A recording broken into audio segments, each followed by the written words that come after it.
Infertility বা বন্ধ্যাত্ব এটা কিন্তু সবসময় দায়টা থাকে মেয়েদের উপরে, যে ও প্রেগনেন্সি এলো না ওর, তখন বাড়িতে বলবে যে ও বন্ধ্যা, ওর প্রেগনেন্সি এলো না। এটা চিরাচরিত সমাজের মধ্যে প্রচলিত এক ধারণা, কিন্তু কারণটা কমপ্লেক্স থাকে। সবসময় তো শুধু ফিমেলকে ব্লেম করলে, হ্যাঁ, কারণ প্রেগনেন্সিটা কনসিভ করার দায়িত্বটা ফিমেলেরই থাকে, কারণ ইউটেরাস তো নেচার বা মাদার নেচার বা গড যদি বলো, তো ইউটেরাসটা তো শুধু ফিমেলকেই দিয়েছে, তো সেই রিপ্রোডাকশনের ক্যাপাসিটিটা ফিমেলের আছে, কিন্তু তাছাড়াও মেল কাউন্টার পার্টেরও ইকুয়ালি ইম্পর্টেন্স আছে। তো এই একটা ফিমেল জেনিটালিয়া যদি দেখি, এই ইউটেরাস এবং ওভারি এবং তার যে পুরো পাতটা টিউব, এইটা ফিমেলের ক্ষেত্রে যদি ঠিক থাকে, গুড কোয়ালিটি এগ থাকে, রাস্তা খোলা থাকে, ইউটেরাসে কোনো টিউমার নেই বা কোনো ত্রুটি, জন্মগত ত্রুটি নেই, তাহলে এর চেয়ে বেশি কিছু অ্যাসেস করার নেই, তাহলে তার হওয়া উচিত।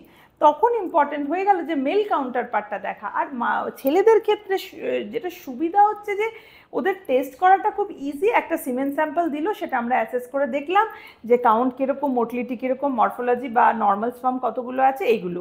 ফিমেলদের ক্ষেত্রে বরঞ্চ একটু ইনভেসিভ টেস্টগুলো, যে হ্যাঁ ট্রান্সভাইজানাল স্ক্যান করে দেখলাম, কি একটা এইচএসজি বা হাইকোজি বা সিস, এই সমস্ত করে আমরা টিউব অ্যাসেস করলাম, ক্যাভিটি অ্যাসেস করলাম, একটু ইনভেসিভ টেস্ট। এছাড়া কিছু ব্লাড টেস্ট, কারোর মেডিকেল প্রবলেম থাকলে সেগুলো দেখার।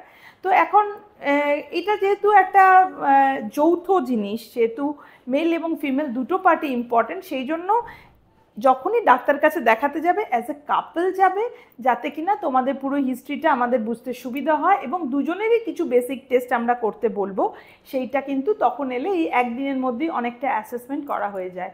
সেই জন্য কখনো এটা ভুললে হবে না। যদিও মেলের পার্টটা হচ্ছে শুধু সিমেন্টটা দেওয়া, এবং সিমেন্টের যদি কাউন্ট ভালো থাকে আর খুব বেশি চেক করার কিছু থাকে না, তখন বাকি ফিমেল কাউন্টার পার্টগুলোর চেকই থাকে।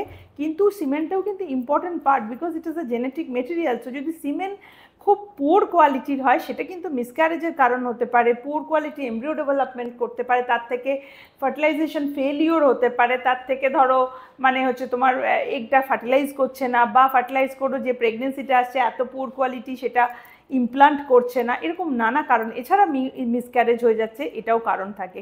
তো যে কোনো কিছুই হলে এটা ফিমেলের ঘাড়ে ব্লাইন্ডলি এই দোষটা চাপিয়ে দেয় যে তোমার জন্য হলো না, বা তোমার কেন বেবি আসছে না। এই কথাটা খুবই কি বলবো, খুবই দুঃখজনক আমি বলতে পারি অ্যাজ আ ফিমেল। কিন্তু আনফর্চুনেটলি আমাদের ফিমেলরাই কিন্তু এই কথা অনেক সময় বলে থাকে। তো সেই জন্য আমাদের মেন্টালিটি এবার চেঞ্জ করার সময় তো অনেক দিন পেরিয়ে গেছে, কিন্তু একটু একটু করে যদি নিজেরা চেঞ্জ করি, তাহলে একটা ভালো সুস্থ সমাজে জন্ম দিতে পারবো।